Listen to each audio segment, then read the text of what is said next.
Olá, eu estou de volta, eu sou a professora Poliana Lira e eu estudo com você toxicologia mapeada. A gente vai entrar agora no estudo de um agente tóxico protagonista dentro da toxicologia. Por quê? Porque ele é um agente tóxico a nível social, ele tem uma aplicação também na toxicologia clínica, né?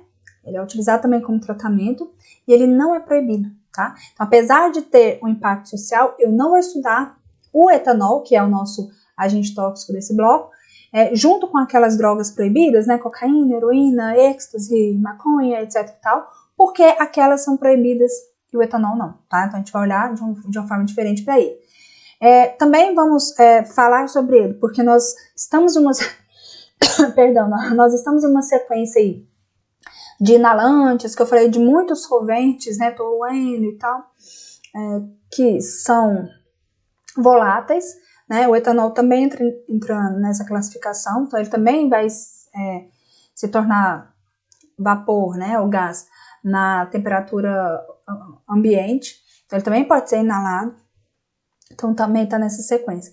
E a aplicação dele na toxicologia clínica, ele é o tratamento para intoxicação de outros agentes tóxicos, né, que apesar dele ser um agente tóxico, ele tem um efeito mais ameno, efeito tóxico mais ameno do que esses outros agentes. Seriam eles o metanol, que provoca cegueira, e o dietilenoglicol, que provoca uma síndrome neuronefrotóxica. Beleza? Então vamos falar do etanol, vamos começar falando aqui da absorção, da distribuição, né? Ou seja, da toxicocinética dele. Ele é Primeiro vamos dar uma olhadinha aqui na estrutura dele, né? Molecular. Então essa aqui é a estrutura química do etanol. Então a gente chama de etanol porque tem 2 carbonos, né, MET e ET, e o OL, que é o que dá a função orgânica de álcool para ele. Então essa é essa estrutura. Como você percebe, ele é uma molécula bem pequenininha e consequência disso é justamente o baixo peso molecular dele. Nós sabemos que substâncias com baixo peso molecular, elas têm facilidade de sofrerem absorção. Então, por ter o baixo peso molecular, apesar de ser um solvente orgânico, ele é hidrossolúvel, né? E ele é rapidamente absorvido no estômago, 20%, e no intestino, a sua imensa maioria. Concentração plasmática máxima atingida. Depois que começou o consumo do álcool, qual que é o momento do pico da concentração plasmática? De 30 minutos a 90 minutos do início do consumo. Ele também pode ser absorvido pela aspiração do seu vapor, por isso que a gente está falando aí, ó, na sequência dos inalantes, tá bom? Porque o álcool também ele pode ser inalado. Da mesma forma que ele pode ser inalado, ele pode ser também exalado, né? Então ele também é eliminado pelo ar expirado. E é justamente esse princípio que é utilizado no etilômetro, né? No bafômetro. Existe uma relação também de concentração entre o etanol presente no ar expirado e o etanol presente na concentração sanguínea. E é isso que embasa esse processo aí de avaliação da intoxicação por álcool pelo etilômetro, né? A pessoa vai soprar, você vai ter a concentração do álcool naquele ar expirado e você vai fazer um cálculo, né, para relacionar a possível concentração presente ali no sangue, se a pessoa está em uso mesmo do álcool. Bom, continuando aí, a absorção ela vai ser rápida no início, né, com posterior declínio. E por que acontece essa absorção diminuindo? Porque normalmente a dose que é ingerida é uma dose alta, não é uma dose de um medicamento. Né? A pessoa vai fazendo consumo normalmente daquela bebida durante horas, algumas horas. E a substância ela vai sendo absorvida e já começa a ser metabolizada. Nós vamos ver que a metabolização por oxidação do etanol, ela vai acontecer de forma constante, independente da concentração que está sendo ingerida. Então, isso provoca um acúmulo ali de dose, né, e um aumento do efeito. Influenciam a absorção, o tempo de esvaziamento gástrico e o início da absorção intestinal. Então, as pessoas, normalmente, elas se alimentam pouco quando elas estão consumindo álcool, né? Normalmente, elas não vão fazer uma refeição mesmo. O padrão de uso é mais petisco, coisas mais, alguns aperitivos assim. Então, essa condição de esvaziamento gástrico acaba influenciando no tempo de absorção do álcool. A distribuição do álcool é rápida, com nível nos tecidos semelhante aos níveis plasmáticos. Por ser hidrossolúvel, ele vai se distribuir por quase todos os tecidos. Então, você vai ver aí, ó, a maior concentração vai ficar no sangue, no cérebro, rins, pulmão, coração, intestino, músculo estriado e fígado. A gente vai encontrar quase nada de álcool onde? Nos ossos e no tecido adiposo. Eu, Poliana, já vi banca afirmando que o álcool ele é amplamente distribuído em tecido adiposo. Não é mentira, tá? O álcool, o etanol, ele se difunde rapidamente pelo sistema nervoso central. É possível estabelecer uma relação entre níveis plasmáticos e efeitos comportamentais. Nós vamos ver essa tabelinha é uma tabelinha importante para a vida da gente e também para provas, tá? Por quê? Então, nós temos uma relação entre a concentração da substância e o comportamento da pessoa. Você já viu que tem gente que consome álcool e fala assim, eu não lembro o que eu fiz ontem, eu não sei o que eu fiz, né? Parece mentira, mas não. Mas dependendo da dose, o álcool tem sim um efeito de amnésia. O álcool, ele também tem um efeito eufórico, dependendo da dose. Dependendo, ele vai ter um efeito mais motor, em relação a equilíbrio, reflexo. Dependendo da dose, ele pode ter até a capacidade de induzir coma. E, inclusive, levar à morte, né? Então, dependendo da relação dos níveis plasmáticos, ela está diretamente relacionada ao comportamento. E aí nós temos um autor que é muito importante para o Brasil, que é o Seis Yoga, o principal autor de fundamento de toxicologia. Para toxicologia analítica nós temos outra referência, mas aqui a gente utiliza o Seis Yoga como referência para fundamentos. E lá no Seis Yoga a gente tem uma tabelinha, né? E como o nosso curso ele é mapeado e tal, não podia deixar de trazer essa tabelinha. Eu ainda vou mostrar essa tabelinha para você mais uma vez, mas eu quero que você já conheça ela, tá? Então é a tabelinha lá no Seis Yoga que relaciona a concentração de álcool no sangue com os efeitos, ou seja, o comportamento desse indivíduo, né, que está consumindo álcool. Então, essa tabelinha aqui é para um indivíduo que não desenvolveu tolerância, porque a gente sabe que quando a tolerância é desenvolvida, né, as concentrações para obter o mesmo efeito são concentrações mais elevadas. Então, aqui é para indivíduos que não apresentam tolerância, tá bom? Então, quando eu tenho uma concentração de 0,2 gramas, eu vou ter alguns efeitos, né? O efeito mais ou menos depois de um drink. Os usuários vão ter efeitos leves ou moderados, sentem alguns efeitos como calor, relaxamento e tal. Não vou citar todos aqui, porque eu ainda vou te apresentar essa tabelinha de novo, mas só para você ter uma ideia, ó. Essa tabelinha aqui, olha, chega aos 5, né? 5 gramas por litro. Ou seja, o álcool ele pode trazer efeitos leves ou ele pode trazer uma morte por depressão do centro respiratório. Então, essa tabelinha é uma tabelinha bastante importante, porque ela confirma justamente isso que nós acabamos de afirmar, que existe uma relação entre níveis plasmáticos e efeitos comportamentais. E nós vamos falar sobre isso, tá? Agora, finalizando aqui a absorção e distribuição, a gente entra na biotransformação e excreção. O que a gente precisa saber da biotransformação do álcool, né, do etanol?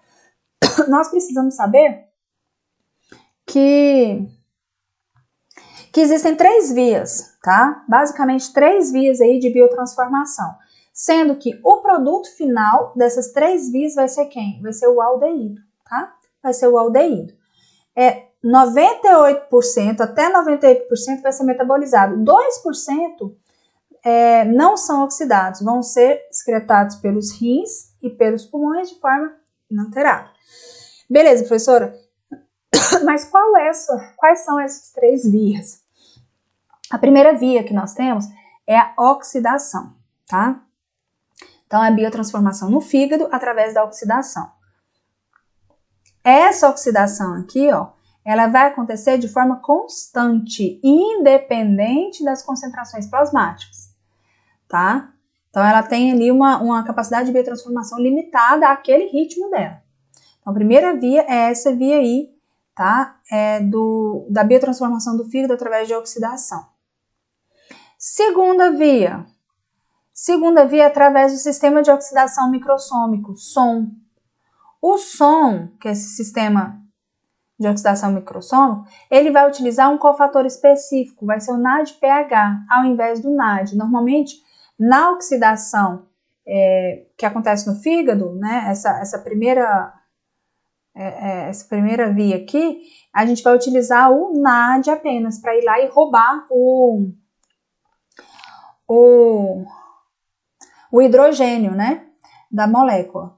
Mas aqui embaixo, quando a nossa biotransformação é por meio do sistema de oxidação microsômico, não se usa o NAD como cofator, se usa NADPH, tá? Como cofator, tem essa diferencinha. E a terceira via é essa aqui, que é a via da catalase, tá? Então, a catalase, ela vai atuar na biotransformação do etanol com 10% dessa biotransformação. O etanol ele vai ser oxidado no interior dos peroxisomas pela catalase. Apesar de ter 3 vias, existe uma principal via, que é justamente essa aqui, que envolve a enzima alcodeshidrogenase, tá bom?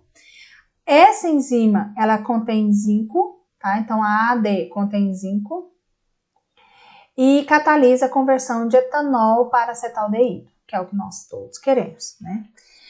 Para esquematizar a principal via metabólica aí do etanol, e aí nosso curso ele é, né, mapeado, eu trouxe aqui esse esqueminha, tá? Que vai representar a rota de metabolismo do etanol.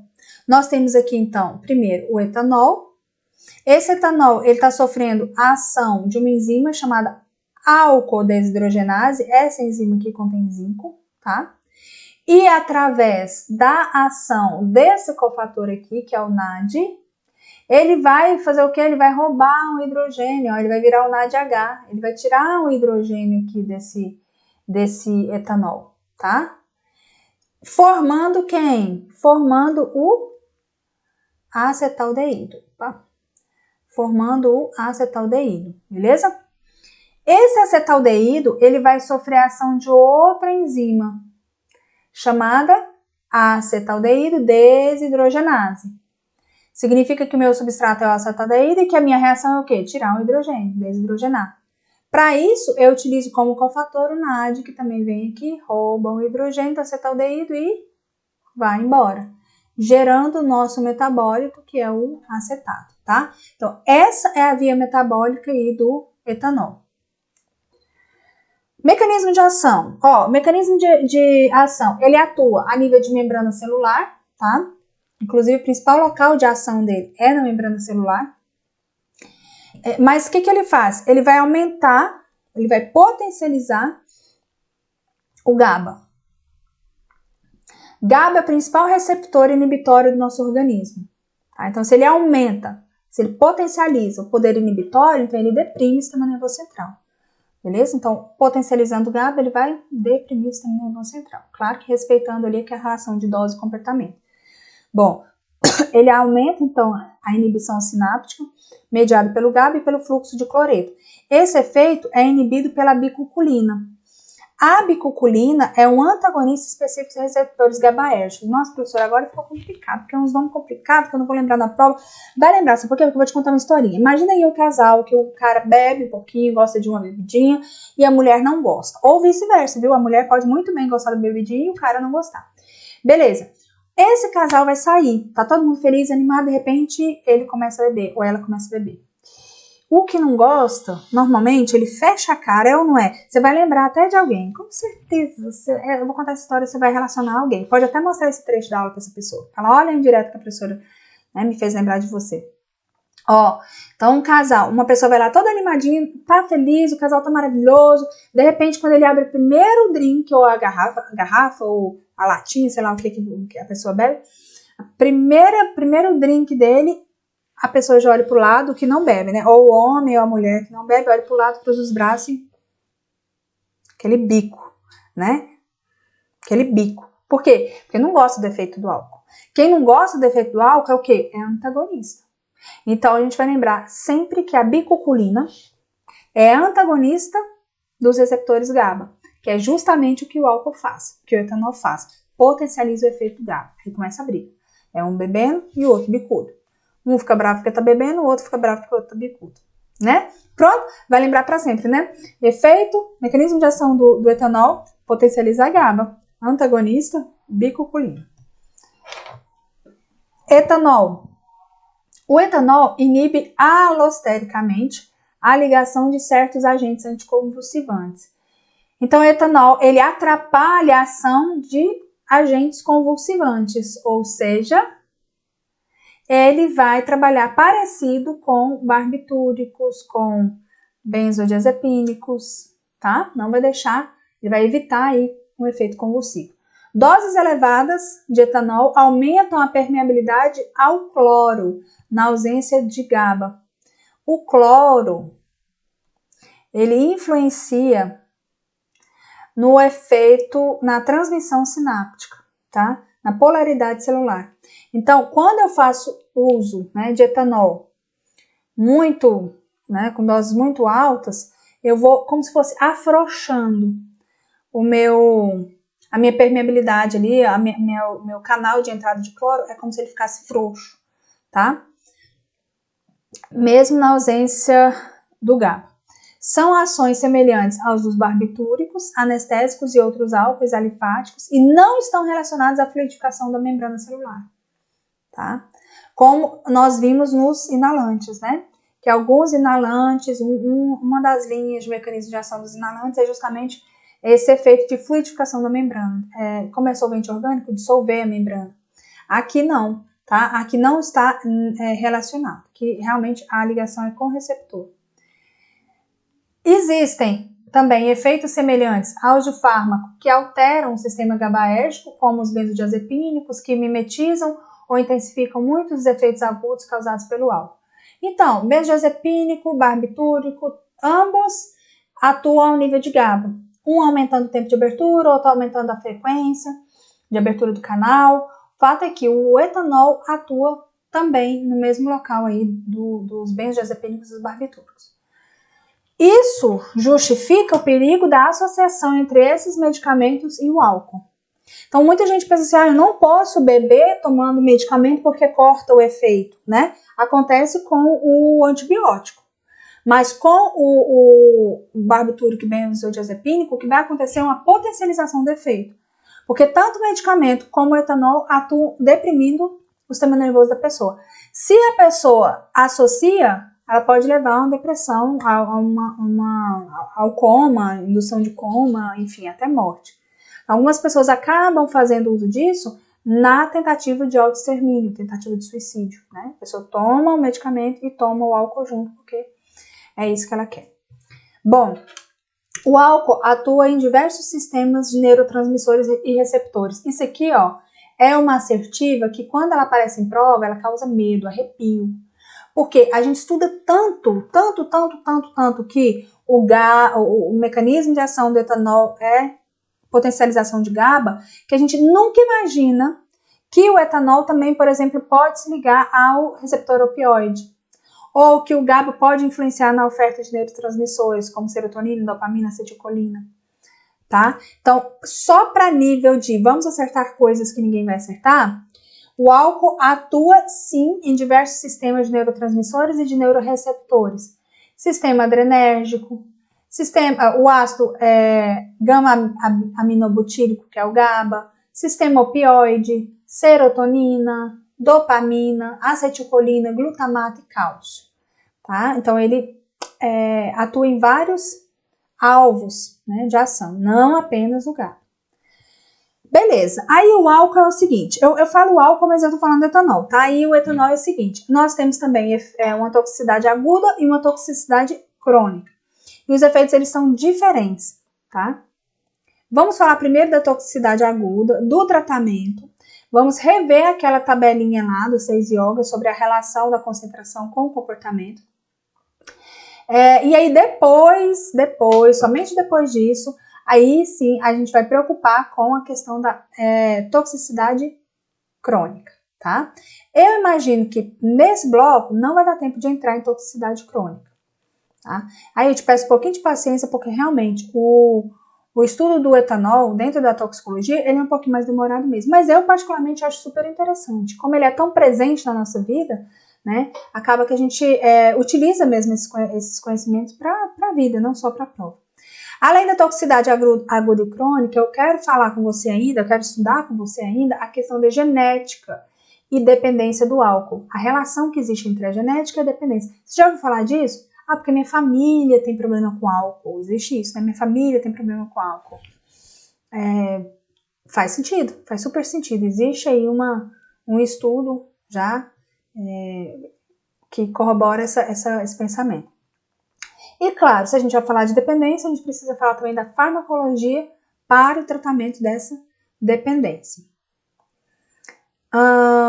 Uma forma de atuar enquanto farmacêuticos e profissionais de saúde em geral é justamente orientando, né, os pacientes, as pessoas. Então, uma das coisas que a gente precisa se atentar é sempre a interação do álcool com medicamentos. E como a gente tem interações. Então, nós vamos também finalizar o estudo do álcool, do etanol, tratando sobre essas interações do etanol com diversos grupos farmacológicos. Beleza? Bom, mas para essa aula, vamos com o objetivo apenas de encerrar falando sobre a toxicidade aguda do álcool. É aquela embriaguez que você conhece, tá bom? Então, ó, ele é um depressor do sistema nervoso central, né? Que é o mais afetado quando comparado a qualquer outro órgão ou sistema. Então, o sistema nervoso central é o mais afetado. Quais são os efeitos? Você já conhece, isso aí nem cai em prova, porque a banca já sabe, todo mundo conhece, né? Sedação, diminuição da ansiedade, a pessoa fica mais relaxada, fala pastosa, ataxia, prejuízo da capacidade de julgamento e desinibição do comportamento. Professora, mas como assim? Desinibição? A pessoa fica mais desinibida. Ela fica, apesar de ser... Porque o que acontece? O nosso organismo, ele busca o equilíbrio, né? Então, se eu não tivesse algum mecanismo inibitório, toda vez que eu pensasse assim, nossa, eu tô com vontade de matar aquela pessoa, eu ia lá e matava a pessoa. Aí, no caso, não seria uma coisa nada boa, né? Porque ainda bem que a gente tem essa capacidade de inibir.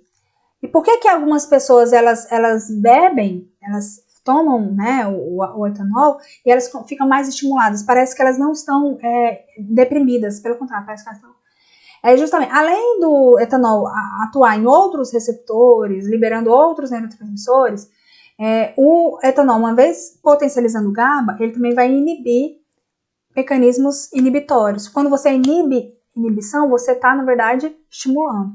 Por isso que às vezes a pessoa ela fica mais corajosa, ela liga para não sei quem, combina viagem, né, fala que ama todo mundo, fica mais desinibido. A aparente estimulação, né, isso acontece em doses baixas, é resultado da depressão no cérebro de mecanismos inibitórios de controle. Isso que eu estou falando, ele inibe a inibição. Então, acaba que estimula a pessoa, fazendo com que outras áreas do sistema nervoso central tenham suas atividades desinibidas. Então, é como se você soltasse o freio de mão.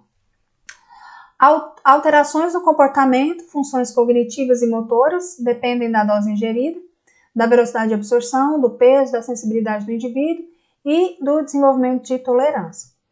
Existe uma relação entre os níveis plasmáticos do etanol e os efeitos clínicos observados. Para você ter uma ideia aí, ó, só retirando daquela tabela que nós vimos. 0,5 grama por litro diminui a capacidade de julgamento e crítica, 1 grama por litro coordenação motora, movimentos voluntários, é visivelmente prejudicada, quedas são frequentes. Antigamente, o nosso Código de Trânsito brasileiro, ele aceitava, ele tolerava alguns níveis de etanol, né, no organismo do condutor. Hoje em dia, a tolerância é 0, tá? Então, antes ele levava em consideração essa relação que existe entre dose e efeitos clínicos observados, mas agora ele não leva mais. Detectou o álcool, já cometeu a infração. Algumas pessoas tornam-se loquazes, falantes, expansivas, né? Outras ficam retraídas, mal-humoradas, irritáveis ou introspectivas.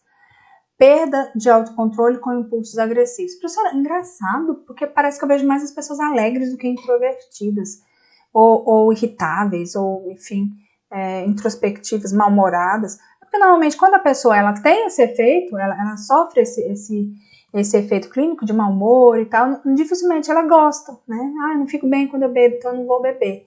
Então, normalmente a gente vê mesmo as pessoas mais, né, falantes, mais estimuladas, porque é isso que faz ela querer consumir o etanol.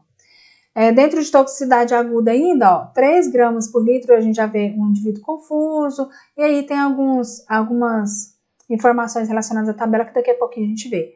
Quais são os efeitos clínicos? Comportamento mal adaptativo após a injeção restante do álcool, ataxia, nistagmo, fala pastosa ou indistinta, rubor facial, irritabilidade e atenção prejudicada. Isso dentro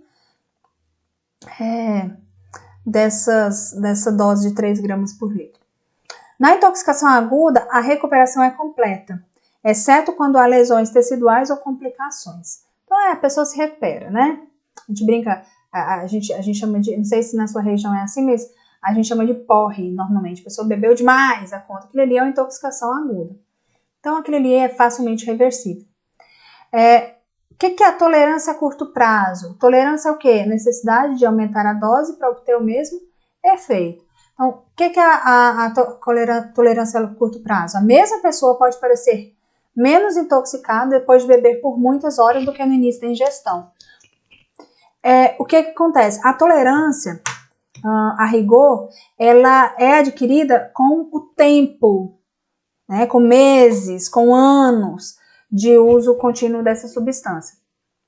Aqui, essa tolerância a curto prazo, alguns autores, não todos, né? Vários autores não concordam com isso, mas alguns autores, elas justificam esse fenômeno com aquele comportamento da pessoa. Começou a beber, ela tá super agitada, super animada, aí daqui a pouco parece que ela ficou imune, sabe? Ela continua bebendo e parece que o estado dela não piora. É esse tipo de indivíduo que ele está falando aqui sobre tolerância a curto prazo, que é, nas primeiras horas, parece que ele sofre mais efeito do que nas últimas horas, mesmo tendo uma concentração maior circulando no sangue. Dependendo da dose e do indivíduo, pode causar perda de memória de curta duração, que é a amnésia alcoólica, né? Sinais e sintomas podem ser confundidos com sintomas de outras patologias, levando a um diagnóstico errado de intoxicação. A pessoa pode pensar que é coma diabético, intoxicação por outras drogas, acidentes cardiovasculares, né? Porque a pessoa simplesmente chega apagada lá no hospital. O odor da respiração pode levar a falsos diagnósticos. A determinação da presença de dosagem do álcool no sangue e fluidos corpóreos é muito importante. Então, para bater o martelo mesmo, né, definir o diagnóstico, é necessário dosar. Intoxicação simples, o que deve ser feito, né, em relação ao tratamento agora da toxicidade aguda? Intoxicação simples, né, aquela embriaguez. Esperar que o organismo do paciente metabolize o álcool ingerido, porque ele é de eliminação limitada, né? Limitada a quê? Limitada à biotransformação, que acontece no mesmo ritmo. Você pode beber 1 copo de drink, você pode beber 40 copos de drink, o seu corpo vai metabolizar a nível de oxidação, no mesmo ritmo. Então, esperar o corpo reagir, né? Indivíduos agitados e violentos. Qual que é o tratamento? Neurolépticos, sedativos, mas com muita cautela, porque já ingeriram grande quantidade de depressor do sistema nervoso central. E aí, para não ter uma soma desses efeitos, levando a coma, a morte, né? Então, precisa ter muita cautela realmente na hora de fazer um tratamento com depressor do sistema nervoso central. Pacientes confusos ou comatosos. Chegou o paciente confuso ou meio que já em coma. Mesmo tratamento empregado na situação de depressão aguda do sistema nervoso central, causado por anestésicos, hipnóticos, lavagem gástrica, suporte respiratório, né, dependendo ali do que ele precisa. A glicose via intravenosa, ela só é indicada após a administração da tiamina, 100 mg intramuscular via oral, 1 ou 2 vezes ao dia.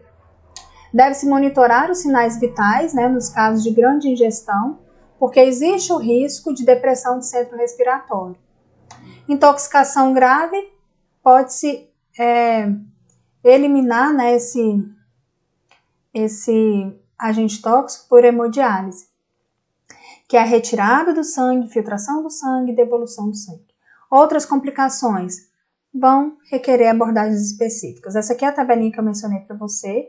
Então, nós temos aí várias concentrações e efeitos relacionados a essas concentrações, mas nós não vamos entrar nessa tabelinha. Eu vou deixar essa tabelinha para a gente tratar no próximo bloco, onde a gente vai continuar o estudo de álcool, né, de etanol, falando da toxicidade crônica e da tolerância e dependência. Então, o objetivo do nosso próximo bloco é falar da toxicidade crônica e da tolerância e dependência, e também o fenômeno de dependência. Para isso, eu espero você na próxima aula. Tchau, tchau.